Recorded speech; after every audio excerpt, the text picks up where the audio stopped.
Join us for 3 days in Orlando, Florida in March 2026 for an event designed to equip IT professionals like you with the tools, knowledge, and strategies to navigate the ever-changing cybersecurity landscape. Secure your spot and register to join us for 3 days of immersive learning, collaboration, and skill building with hands-on hacking labs and much more. Network with peers from around the globe. Share experiences and learn from real-world case studies, all aimed at enhancing your capabilities as an IT professional. Elevate your experience at the after party.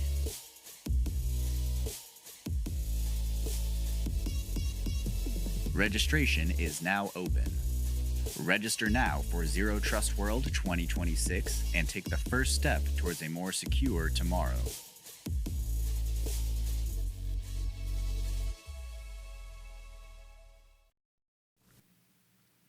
Good morning and welcome to week 12. 12, yes. 12 of our 100 days. We've got 3 weeks left, including today, and we're really starting to tidy things up now and get things right. And of course, we've got a couple of new cool things we're going to be showing you over the next 2 weeks.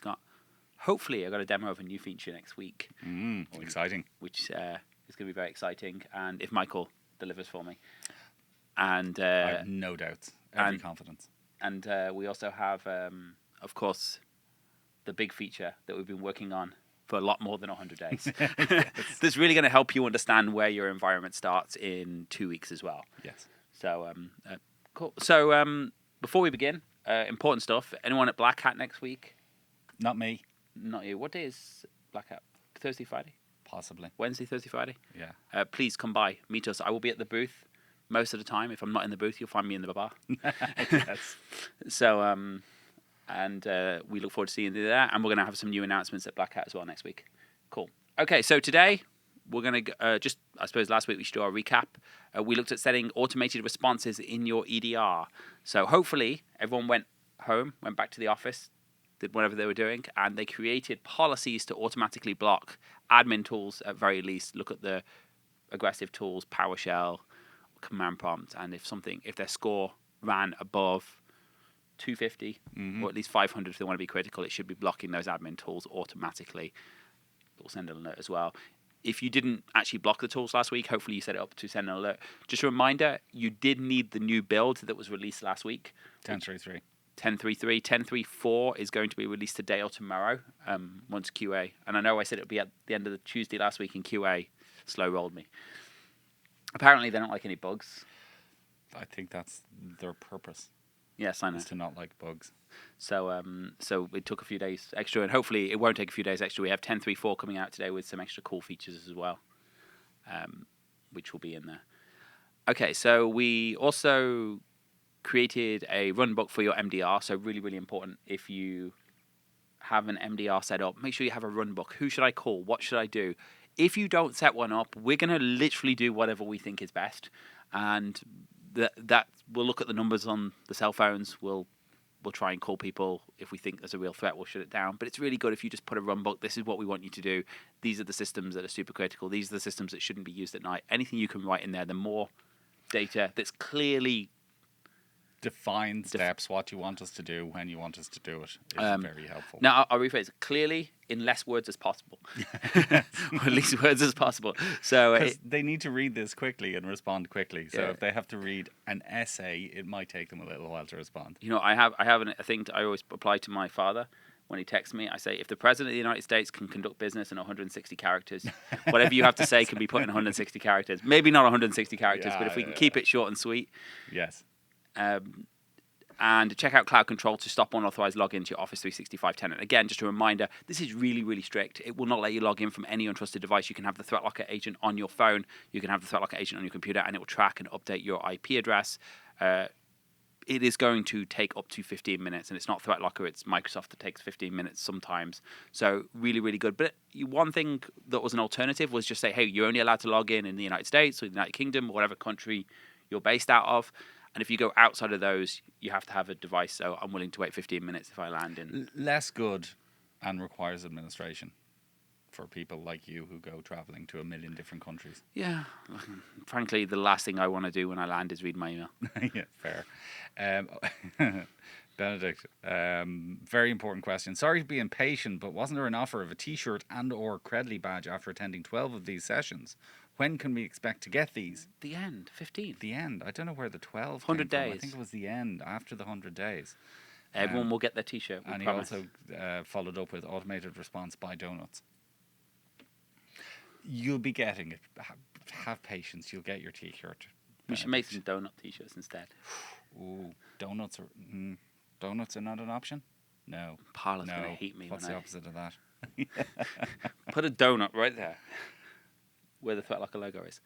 And now Peter, I think, is basically just playing with Benedict here. So he said, "I already got an email for mailing info for a T-shirt." Oh. Yeah. No, I don't know if that's. Now someone's nodding that they should have been sent out. So. Oh. Okay. Hang on a second. We've got Benedict. We have your email address. Maybe you should have got that email, in fact. But Zach got his. Okay, everybody got their email, except Benedict. So. What we should have done is put a secret code in each one, and you had to find the code. Actually, hang on. Like a Wordle or something once a week. Here's the one. Glenn, failure is not a donut. Okay. Oh, wow. Okay, there's a lot of stuff here. Okay, let's hold on the questions because we'll never get through today's tasks. Again, last week, regularly review policies. We should be reviewing unused policies. So if you go into the ThreatLocker portal, you click on the applications page, there's a button there that says you can remove unused policies, but you can also filter by when a policy was last matched. That's a really, really cool feature to make sure you don't have policies you don't need. Also, less policies, less CPU, less processing power. I did go onto a customer account last week. They had 6,000 policies. Now, I will say there's two different settings in ThreatLocker. You can learn automatically when you're on board on a per computer level, or well, 3 settings, I guess, on a group level, or not at all. When you learn on a per computer level, it means every application found on that machine is going to be, and maybe this is a good time for you to show you this so everyone knows the best way to do this. And if I go into my modules here and go into application control, you'll be able to see here that all of my applications, I can see how many policies they have and how many computers. Now, when I onboard, by default, ThreatLocker sets it up. So if I go into any of my group settings, so it will automatically, where's my group settings? Computer name. Oh, I clicked on the computer. My bad. If I go into my groups, I'll pick IT computers. What it will say is automatically learn computer policies based on the upload and learn for 21 days. So what that means is when you deploy a new agent, it's going to go into learning mode for 21 days. This is the default, and it's going to learn for your machine. So if you have Angry Birds, after 21 days, you can still run Angry Birds. If you switch this to group, what it's going to do is it's going to start learning mode for 21 days, but it's going to learn into the group, which means if you have Angry Birds, Bob's going to be able to run Angry Birds now. So we typically recommend you put this on a computer policies only. Not only do we recommend it, it is the default. Computer policies only. And has been for quite a number of years now. Quite a number of years, yeah. So it's a good idea. This is actually one of your homework items, especially if you've been a customer for over a few years. Go in and just check these are set to computer policies only. What this then allows you to do is it learns everything by computer, but you can then go into the application page and you can sort by the number of computers that have the policy. So I've got 6 in my testing environment, so not a big number. And you can promote them. So you can go into here and you can say, you know what, we use, you probably have this, a lot of companies have their servers in a separate org. So if you do, this is nice and easy because you could say, we use 7-zip, so I'm going to promote this to the whole org. Probably should have picked something that's got, here, I've got 5 policies here. And I can see BCD edit is, I'm assuming blocked. Denies, yes. Blocked for every single group in my organization. I can say, well, it's blocked for every single group. I'm going to promote this. And I'm going to promote it for the entire org. So now BCD edit is blocked for the entire organization. And I think what should happen, it doesn't. So it will remove the group if you promote it and it remove the computer, but the other one's there. So now these actually become irrelevant. So you can delete all of the other policies here. And that was the other thing I found the other day. The customer had 6,000 policies. They technically had the same policy at the entire org level, at a group level, and the computer level, which means the computer, it's very fast, but still has to do 3 times more work.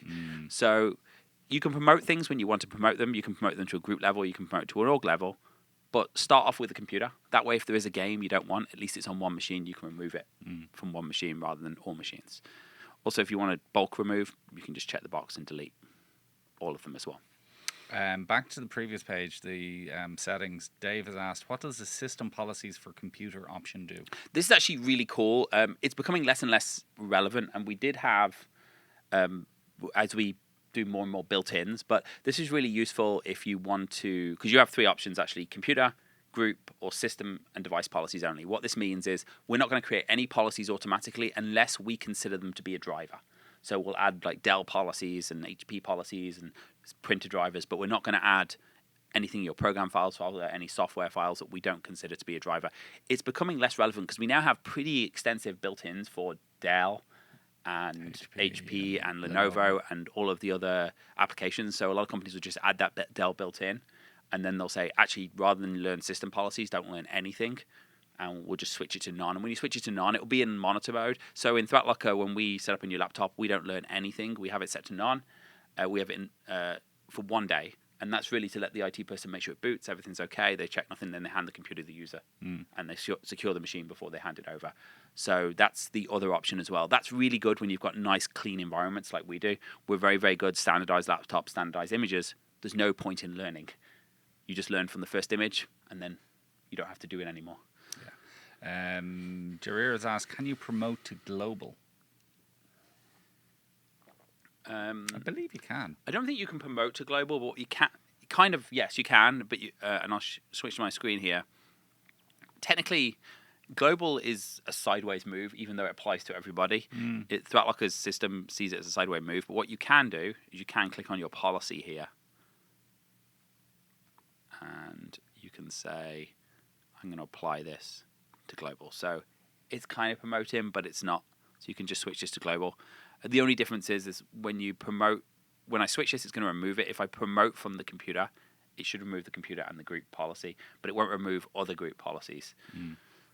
Andrew has asked, if the same application was applied to group, system, computer, and we ran a not used in 90 days, which one will it flag as not used, or will all three show up as used if the definitions are the same? It'll only show the first policy that's hit. So if you have duplicate policies, and there's a change coming very, very soon, where you can reorder policies and you can apply computer policies ahead of organization policies.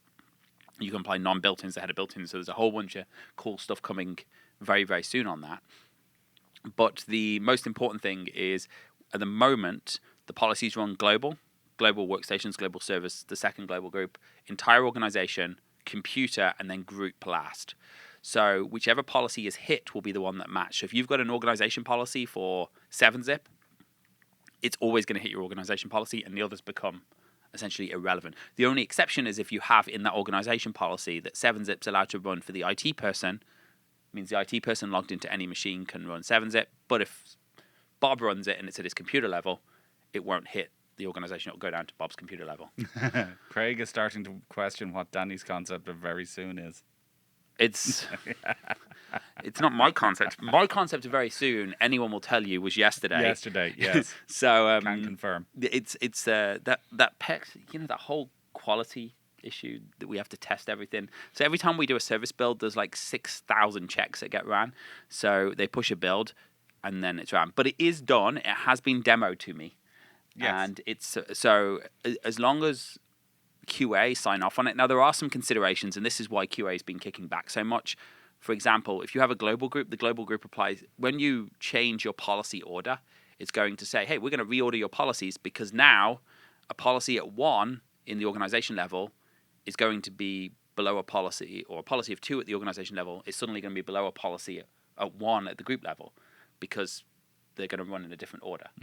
So when you make the change, it actually goes and reorders them, so we now have them presented in true order. The challenge is the global groups become an issue when you've got multiple orgs, because now you have a global group and it doesn't know what a different org's policy orders are. So there's a lot of considerations, and that's why QA have been so slow at testing it, because they want it to be perfect, but it can't be, because if you've got multiple orgs, the global group can't be read when you're reorganizing the other orgs. But so Craig has accepted that not breaking things is always a good idea.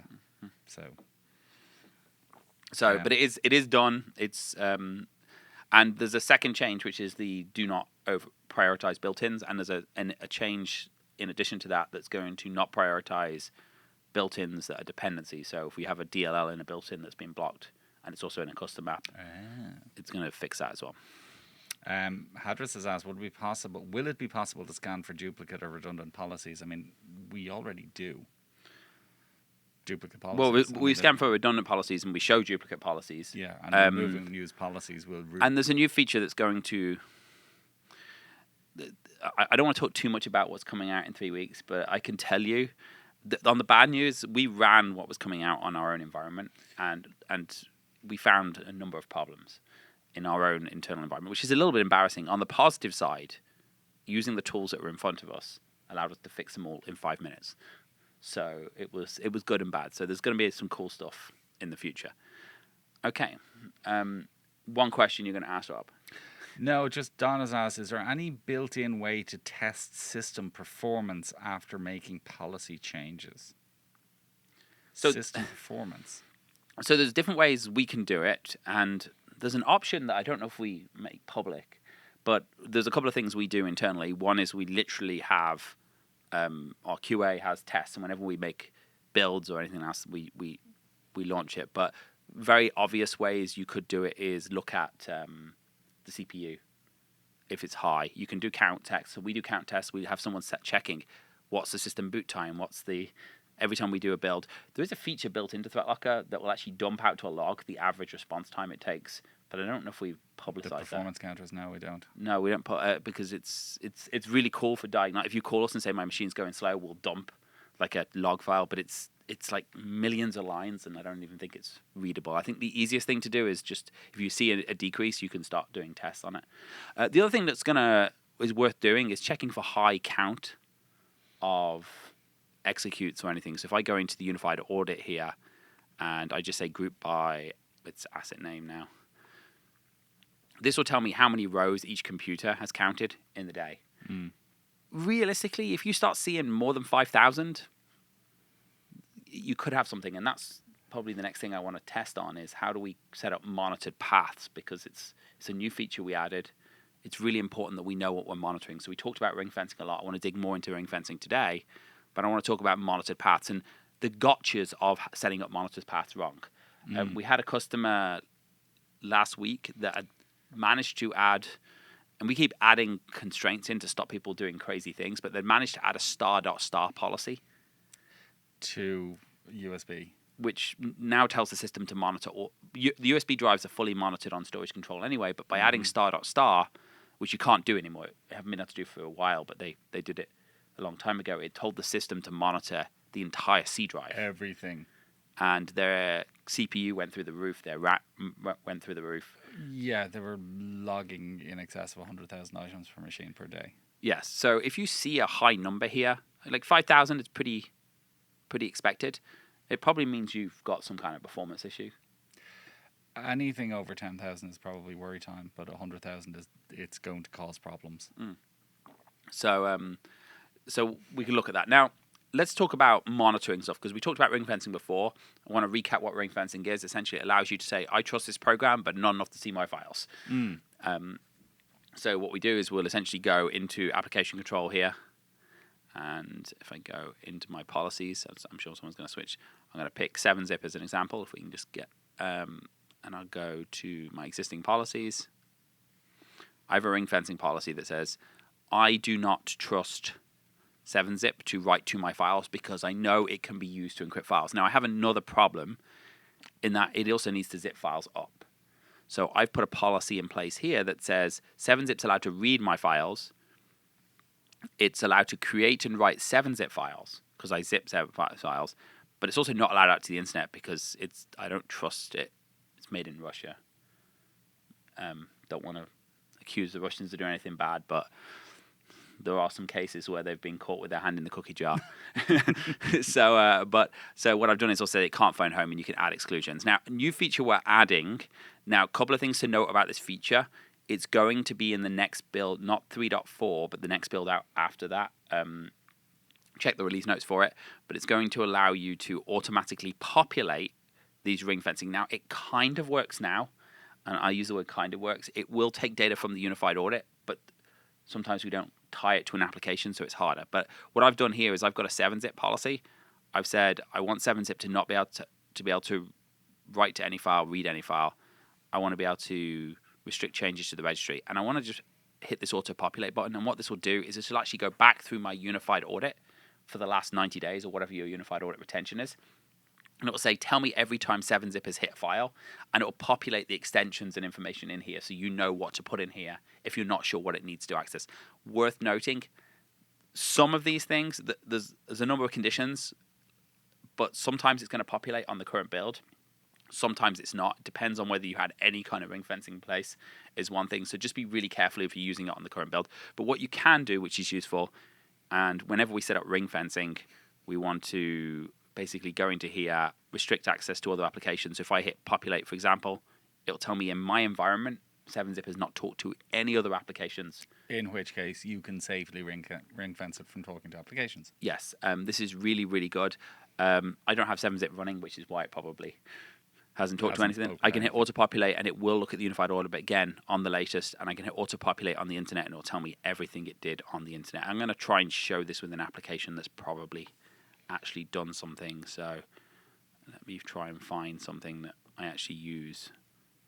If I go to Office maybe, or Chrome. Oh, Edge. I don't even know if I use Chrome on my demo, but I'll say Edge. Peter has commented, America has also had its hand caught in the cookie jar a few times, said as a proud American. Remember, as a non-US citizen, Rob. I'm quoting you might be thrown into a disappeared. Direct quote. Okay, so actually I don't actually have many programs that run here, which is a pain, but I'll try Edge. Now, when you go into this, when this is fully live, it's got some cool things. So this here, this is our built-in Edge policy by default, so we recommend you block. But if you said only the list below and said, and that's actually not a bad thing to do for a browser. There is a gotcha on browsers, so a couple of things I'll tell you when you're setting these up, and we want to set up more of them.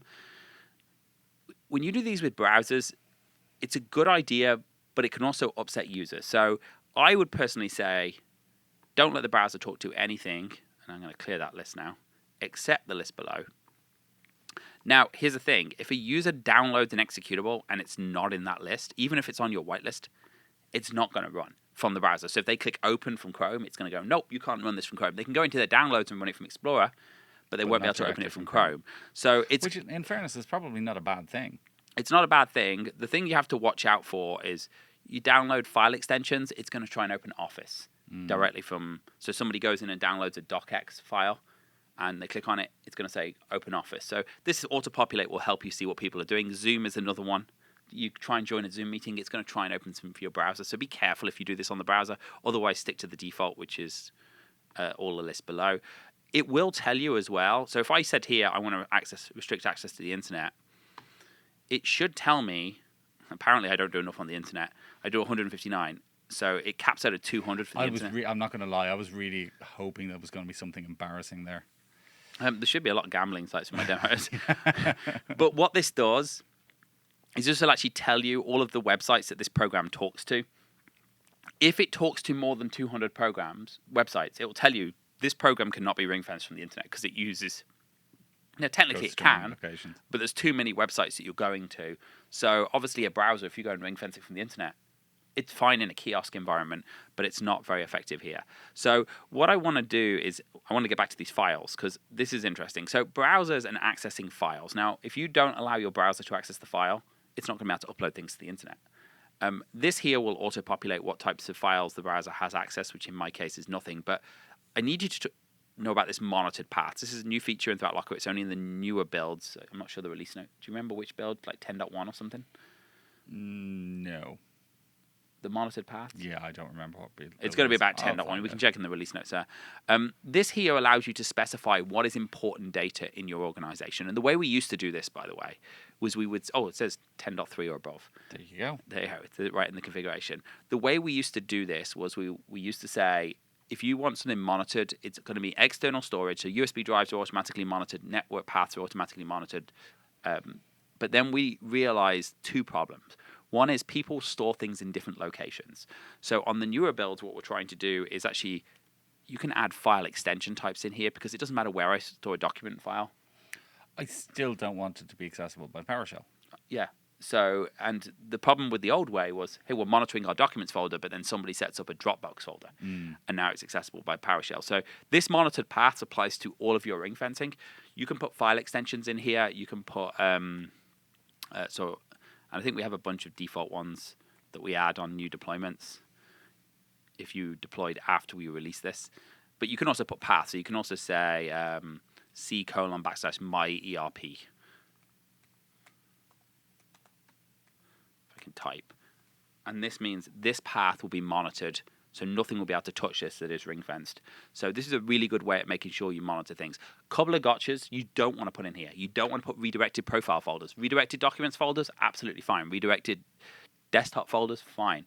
Redirected profile folders with temporary internet files gonna slow down your machine really excessively. Yes.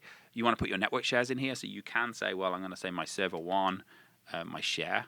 I'm going to add that in here, and that will be protected. So you should go in here, and this is one of the tasks to do this week. Go home, think about where you store your data. The types of files is always good in there. Don't try and monitor your entire Windows folder. It's going to end up really badly. Windows will get incredibly slow because Windows scratches that folder 1 million times a minute. But don't put a wildcard. Don't put in star there. Yeah, I don't think it will let me put it. I really hope not. Bug. Oh, no. Okay, yeah. Yeah, it doesn't let you use a wildcard. Good. So you can put, now you can probably put something bad in. I'm going to check. Just see if I break my machine. Oh, you can't put Windows, so we should probably take that one out.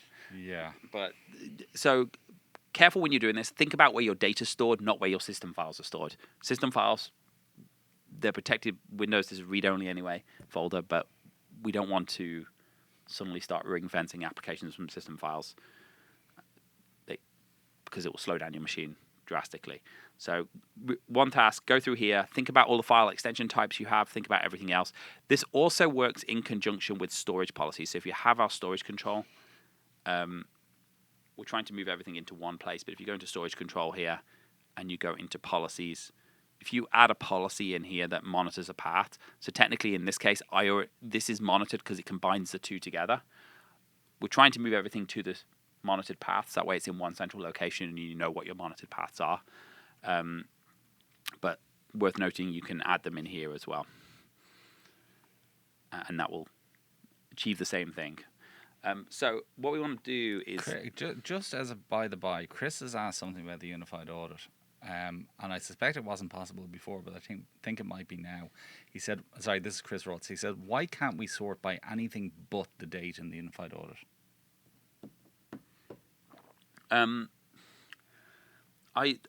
To answer your question, is it possible now? I don't know. But I can tell you why it was. It's possible-er. Yeah, so I did ask for something and they told me it was a lot more difficult than I thought. And that was when I group by, because group by is a really, really useful feature where I can say group by hash. I want to know the most hash, or more importantly, the one I see a lot. You've got a really, really noisy process, group by process paths, because I want to know what my noisiest process is. This tells me the count. I did ask, can you make it so I can sort by this count?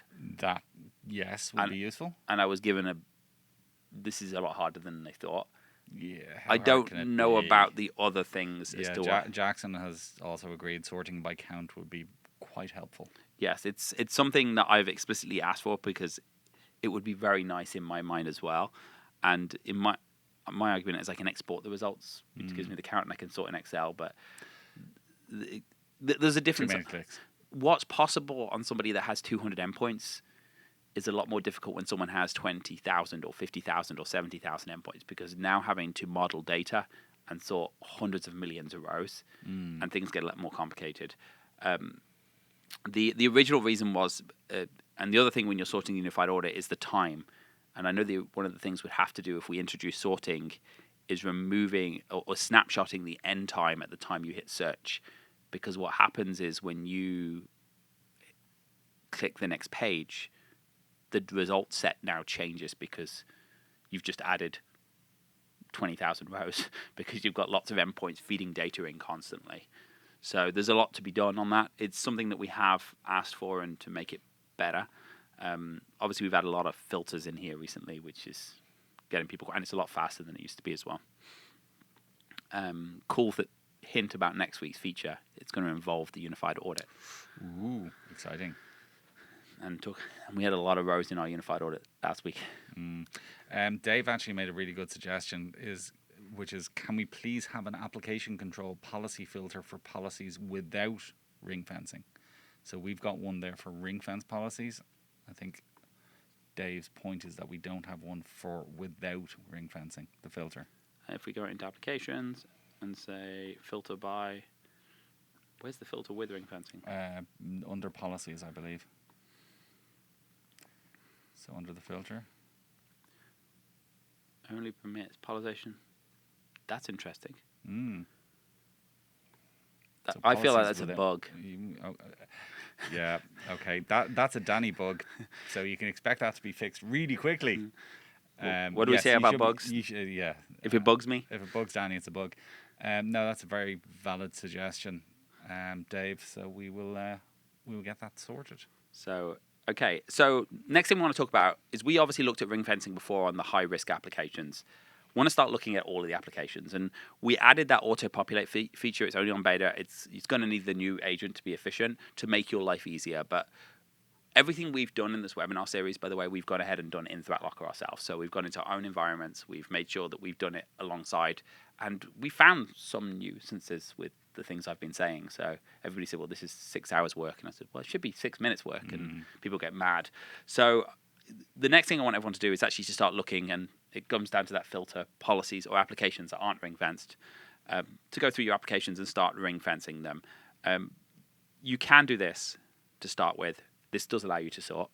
Sort by your risk rating. So have a look at your risk rating. Go into your highest risk applications first, and I want you to go in and ring fence them all. So uBlock filter. Actually, Chrome extensions technically aren't ring fenced because they're ring fenced by Chrome. So I'm going to ignore that one. That one should probably be deleted if you don't want it. So just a note as well. See here, this is uBlock. Not saying it's bad, not saying it's good. But it does have access. It does request permissions to your passwords and web data. What they do with it is there's no reason to believe they do anything bad. But if you really want the product and you're getting a lot of value, then do it. If not, don't allow it to happen. I'm going to pick LibreOffice here, and I'm going to say I'm going to ring fence this because even though it's allowed. So a couple of things you can do. I'm going to restrict access to other applications so it can't talk to anything else. Of course, it's not running, so it's not showing anything on mine, but you can hit auto-populate. I can restrict access to the internet. I'm going to hit auto-populate again. I'm not going to see anything because it's not running, and I'm going to restrict access to files. And you know what? I can turn all these on, and I can sit this in monitor-only mode.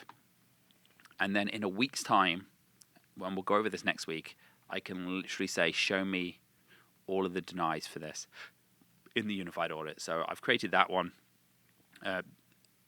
MSDT, shown as high risk. I've already got some ring fencing in place on this, but it's not a bad idea to go through your policies here and just make sure they're all ring fenced.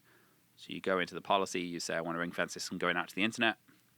Again, you can auto-populate, hit save, and it will tell you what needs to be done. So I would go through everything here, or at least spend an hour going through putting ring fencing policies on everything from the top of the risk down. On the subject of risks, and has asked, how is risk rating determined? Is it just based on country? So it's determined based on a couple of things. So in the case of uBlock, they've given it a business rating of 4, which means the probability of this being needed and used in a business environment is quite low, and a risk rating of 7. So and I don't know the exact algorithm they use.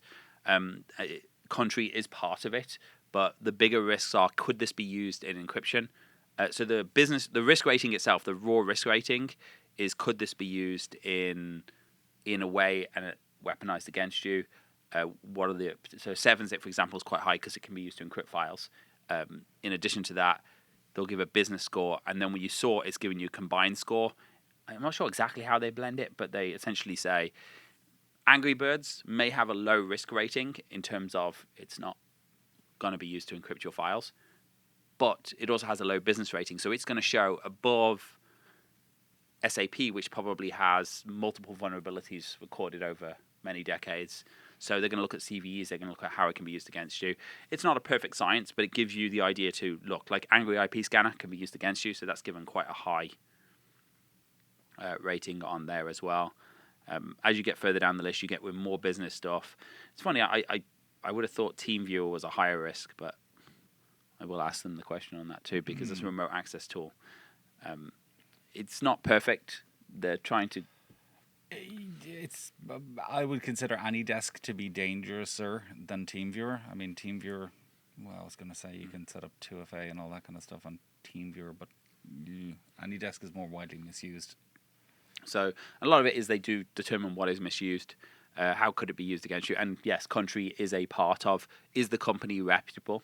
How big the company is? How have they done something bad before? So if it's Kaspersky and they've been caught spying on the US government, they're probably... Anonymous attendee has just said, I see you there, Q Flipper. I presume that's in your list of applications. Q Flipper? I didn't see it. Search for QF. Yeah. Apparently so. Developer tool. I'm interested because I didn't remember permitting or installing it. See, it should be a really high risk. This is what happens when you give other people access to your It's environment. made in Britain. I wouldn't trust it. See, I can be diplomatically silent sometimes. Okay, so go through these, and literally this week, just go in everything that's not ring fenced. The Chrome extensions really aren't going to make any difference because technically it's Chrome that's ring fenced in this case. You go in. I want you to go into here, turn on the ring fencing exceptions. Use the auto populate now if you can. It may not produce any results, so don't necessarily trust it because some of these features are working with the older builds, some of them require the new builds, and then switch the policy into monitor only mode. At the end of the week, we'll literally just go into the unified audit. If we've got multiple policies, the easiest way to do that is say the action is ring fenced, and I want to simulate denies. When we check that, I wish I had something that I could show. And there you go, I've got something there. So I've got Google, PowerShell tried to go to Google, and we can say, oh, is this legitimate? This is actually not, because this is my rubber ducky stealing data. But in this case, we can say, I'm going to add this to the policy, and it will pre-populate, and I can just add it into the policy. Again, we could also hit pre-populate there, and it will add the domain in if I want to exclude it. I don't want to exclude it because it is not legitimate, so I'm going to remove that. Actually, interesting to note, this policy has now been changed. This PowerShell is superseding it. And I thought, I was actually certain that was supposed to be logged as a bug. Because, if you didn't notice,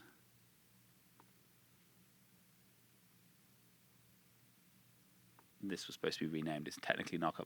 I'm surprised we haven't had any support tickets on that. It says it's a blocking policy. It doesn't mean it's blocking it. It just means it stops it getting to the next policy. But that should be logged as an issue anyway.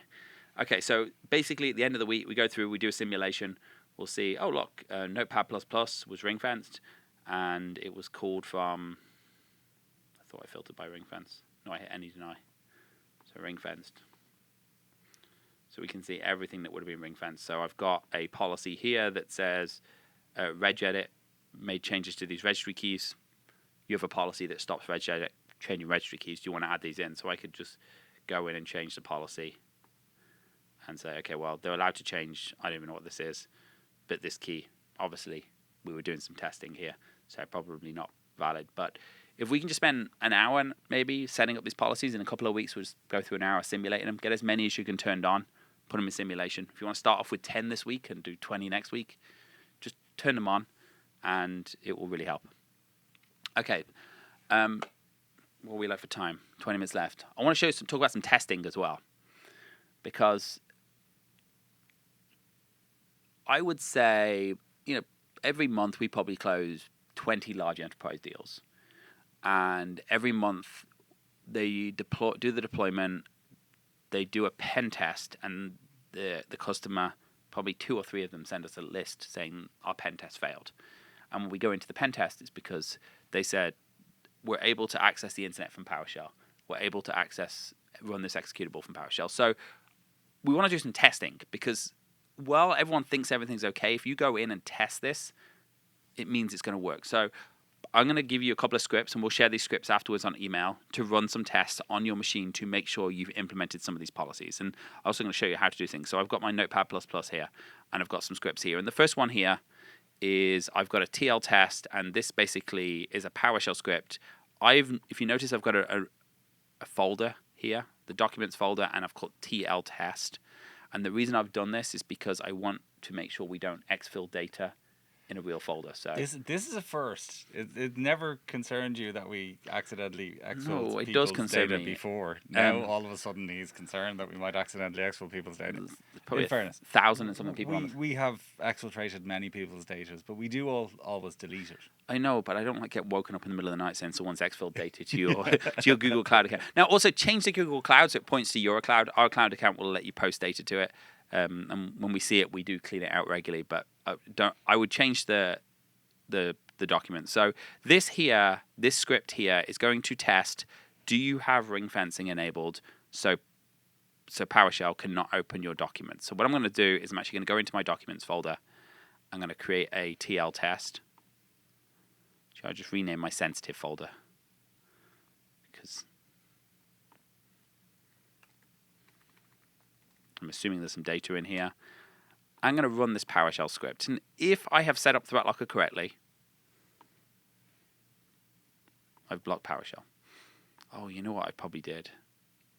Last week we were testing around going to the response center and going to my threats. Remember last week we had our potentially block admin tools. Clear all alerts. Because I can't run any admin tools right now. Really, really good way to stop data exfiltration. Yeah. And also used from demoing things. I don't want to run this as an admin either. No reason to. I'm just going to basically paste this in. And in theory, if I've done this right, I get a whole bunch of errors saying, I guess I don't have 7-zip installed on this machine. App 7-zip. Someone told me it was on here. So if I go into my apps folder.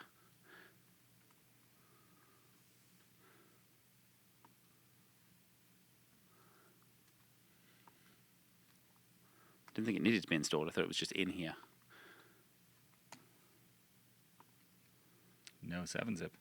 No 7-zip. So, okay. So we're going to share this, and I thought the contents of the file was supposed to have 7-zip in it, so it would actually zip the file. And the reason we're using 7-zip is we had the same script last year. Yeah, this is actually an interesting story. So obviously we've been doing variations of data exfiltration for probably 4 years now using PowerShell. And the whole thing was we'd say to people, look, this will exfiltrate your data. Nothing detects it. And we were invariably right. I mean, we'd had people with, plugging rubber duckies into the computer, volunteering. We'd exfiltrate their data. And as I said, very often, all the time, in fact, we would remove it after successful exfiltration. We did become aware, somebody told us that one of the other EDRs was now starting to recognize this behavior as malicious. So data exfiltration via PowerShell is something that one of the other EDR vendors has now started detecting and blocking. So we went, yay, other EDR vendor, well done. Finally, you've come around to the fact that this is not a good thing. And we went trying to find other methods of doing it. So we have curl exfiltration. We've got Python exfiltration scripts. We've got custom executables that will do exfiltration. But what we discovered recently was that if you upload one file, it's fine. So all you do is you download 7-zip, you use 7-zip to encrypt the data into one file, and then it's able to upload the data successfully. So there's obviously some sort of a trigger, some sort of a number of files being exfiltrated that said major EDR considers to be too many. I don't know if it's 1, I don't know if it's 10. Well, sorry, it's not 1 because 1 successfully exfiltrates. Okay, so good news is actually looking at the script, it's downloading the file from the internet. You mentioned that, and I was like, oh, that's a big thing. So we couldn't download 7-zip. So the good news is we completed our first test, which PowerShell cannot go out to the internet. Perfect. So if I'll flip back to my machine here and I'll show you, and I have a blocked item here. I can see PowerShell did try to access my files. It also tried to go to 7-zip, and both of which were ring-fenced. And this is what we would expect to see in a good environment. Now, I want to show the second part of the script because we want to test both things. So I want to test, can it get out to the internet? It can't. We can also just do an invoke web request. We don't have to go and do an elaborate script. We will share these scripts, but you can just go in and type invoke web request to google.com. If PowerShell, so literally I'll type it in here. I can actually think you can do like this now. Invoke web request. Come on. I'm going to delete. PowerShell's just crashed. I have a confession to make. My Zoom also crashed in the middle of this on my what can only be described as Mac. In my defense, I am running the beta version of the new operating system, so it's probably that's fault. So Mac have a beta, anything but a beta version? Oi. Okay, so you can also just do this if you, because we want to test your environment. So invoke web request, and you can just do URI, HTTP, and I just put my machine in monitor only mode so we can run this. By the way, google.com. So this, if this does this, I think you can also just do IW or www. That's what I thought, but it wasn't auto completing. But why did it fail to connect? Because I swear I just put my machine in. Maybe I put the wrong machine. It's ring fence. Let me just double check here. So if we go in, good news is the security is working. I put it in monitor only mode. Oh, I've got two. That's my server. That's why. Application control monitor only. So if it says that and you go into the blocked items and you see something blocked, that's good. It means you've got controls in PowerShell. And it doesn't have to be ThreatLocker controls. You can actually go into the Windows firewall and block PowerShell going out to the internet in the Windows firewall too. It's a pain, but you can do it. If it does this, it means you don't have controls in place. So the other thing you can do is, we'll show you the second half of the script. So this here will let you download. I might as well run this again. I always find when we're demonstrating these things, it's better to show it in monitor only first, so bad stuff happening, rather than bad stuff not happening straight off the bat. We don't want things to show. So in this case, I now have ThreatLocker turned off. And bad things are happening. Bad things are happening, so it zipped my files up, and then we have a second part of the script.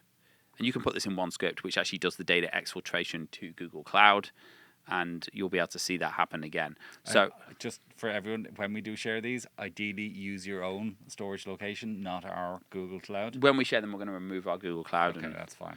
You can put your own Google Cloud in there. I'll paste the second half of the script, and this will actually upload our data. You see that uploads. What you should expect to see, and this is what really, really important, testing the software works.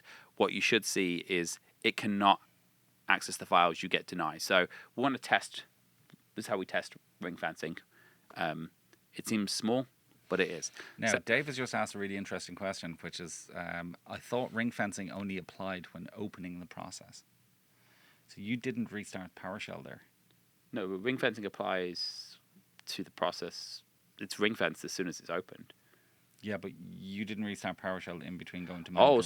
someone's asking the question, do you need to restart the process? Not since 2023, 2024. So it's been quite some time. Basically, yes, once upon a time, it only kicked in on starting the process.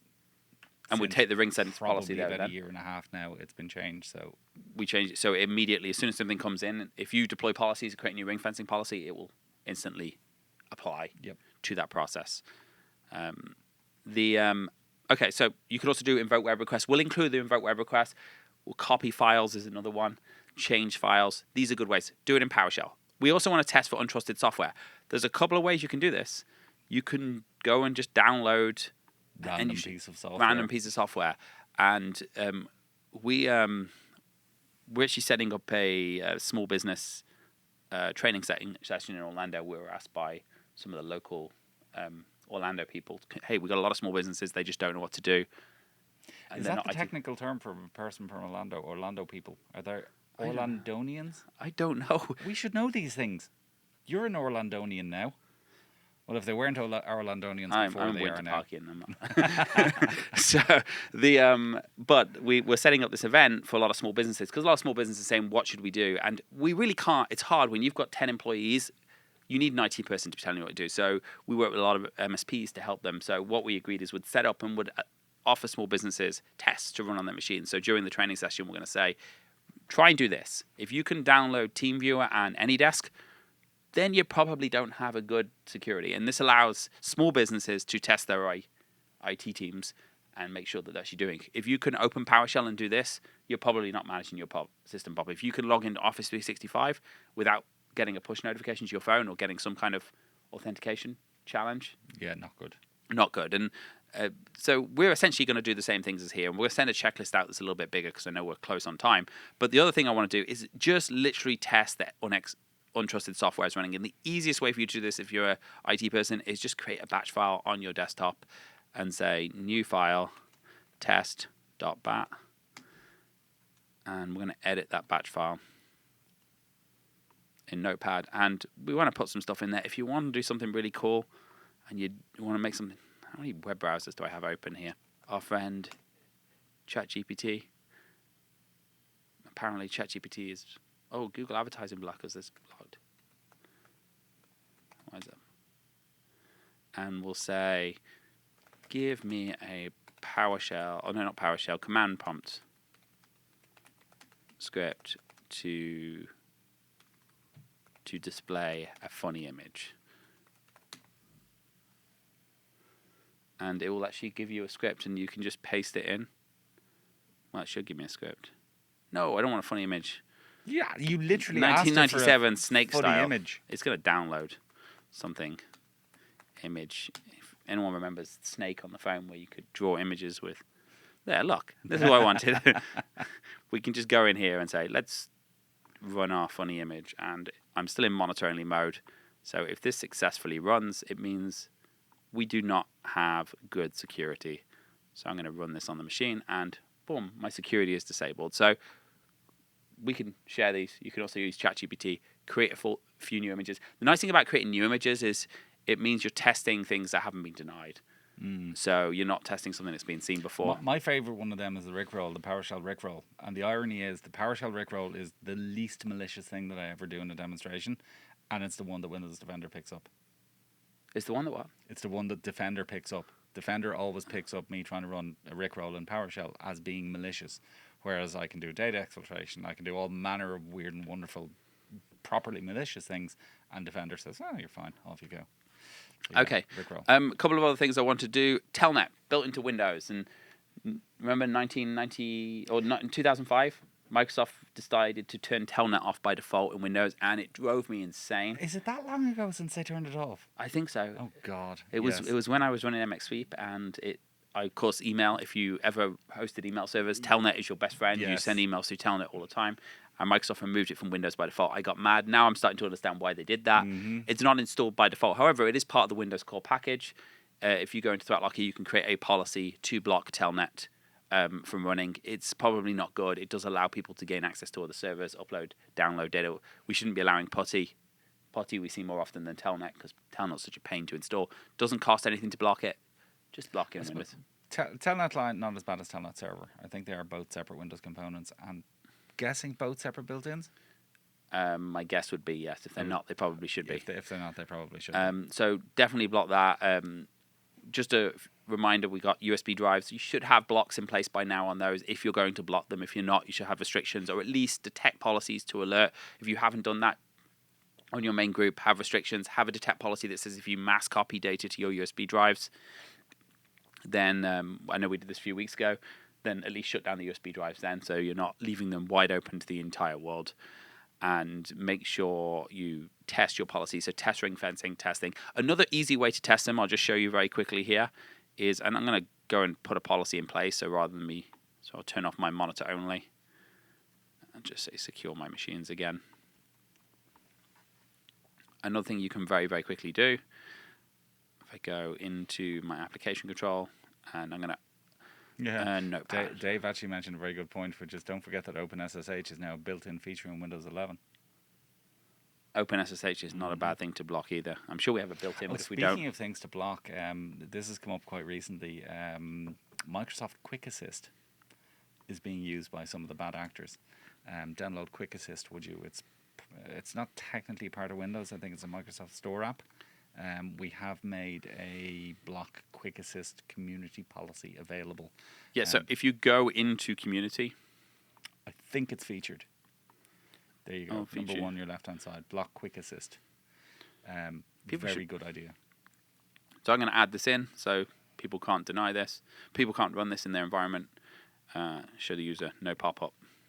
Or maybe let them say pop-up, because then if they request, at least I know. Yeah.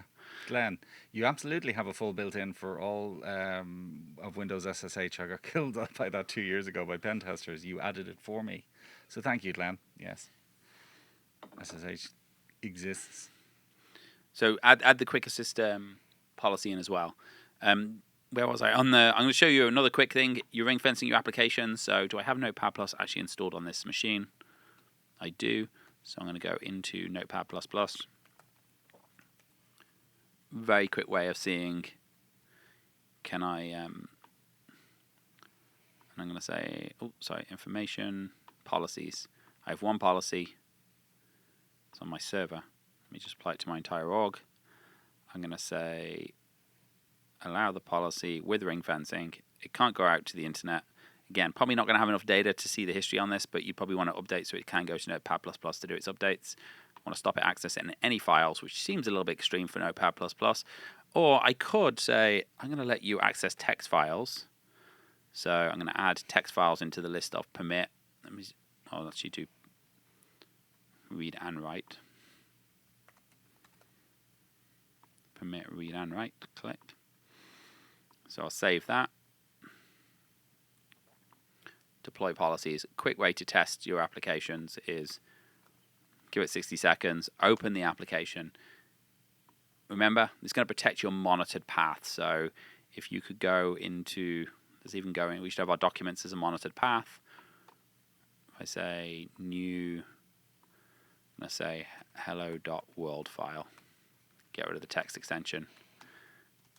And if I try and open this in Notepad, because I didn't ring fence Notepad, I can open this, I can save this, and it looks very good. If I try and edit this now, if I've done everything right in Notepad++, it let me open it. Did I put that in my documents? Why does that say start backup? Oh, I've never seen that before. Couple of quick ones.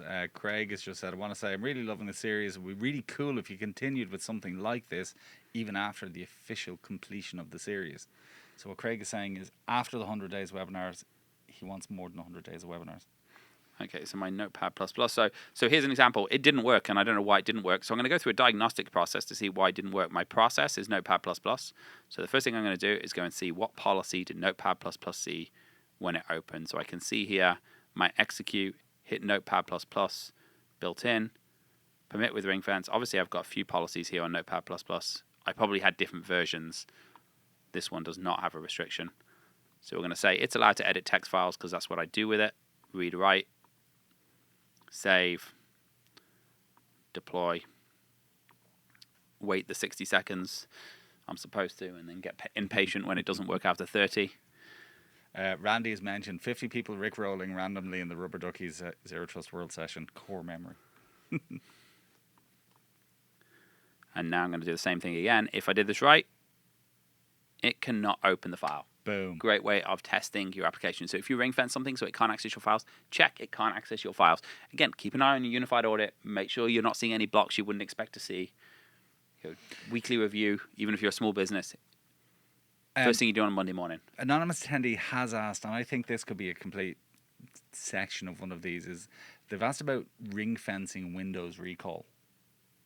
Windows recall is that privacy nightmare. It's like getting to know you on steroids, where it basically keylogs everything, records everything, every website you've gone to, everything in Copilot Plus PCs.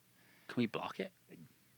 I think we should have a section on that next week or the week after, because we obviously have an ARM agent. It is a feature that's only Oh, in it's the an ARM version ARM. yes, it's only in the ARM version of Windows. They've asked about ring fencing it. I'm pretty sure we can block it, but I think that would be a little task for our special projects people to check out. Let's do that for next week. Yes, I think so. But yeah, Windows Week holds the whole thing. People are going nuts about it, and understandably so, because it is a privacy nightmare. So, okay, so we are out of time. So we didn't go through the store, which we'll get onto next week. But I do want everyone, ring fence policies, put them in monitor-only mode. At least have them alert those green denies in the audit for next week. We can then do a simulation, add any exceptions we need to. Those auto-populate buttons, they're going to get better. They work somewhat now, depending on... and the reason they don't work is because depending on how the applicant... If the application's partially ring-fenced, it will work for network, for example. So if you have any kind of ring fencing, I think it works for network, or it works for applications. It seems to always, at least on the current builds with ThreatLocker, what we need to do is make sure that we log the parent application process ID in the audit. So the way to find out if it works is you can go into the unified audit, pick an item that's been read by a program. If you see a parent application ID, that will work. If it won't, you don't. But we're going to have a new build that makes it work all the time. It's a cool new feature. We only literally started working on it this week. And the reason we started working on it is because we went through and tried to ring fence 250 apps, and it took us longer than we wanted it to. So this is going to make your life a lot easier and faster once it's live. So thank you, Rob. Thank you, everybody, for joining us. And we'll send out the emails with some examples on how to test your deployment. And by the way, really, really cool. If you do have, if you are an MSP or you are going into a customer and you want to give them a checklist, these are really cool things to put on your checklist. If you can do this on your machine, your IT guy's not doing a good job. That's the messaging we use. So it's a really cool checklist. If you can do these things, then you've got a problem. And it's really, really useful. So thank you. And thank you again, Rob. Thank you.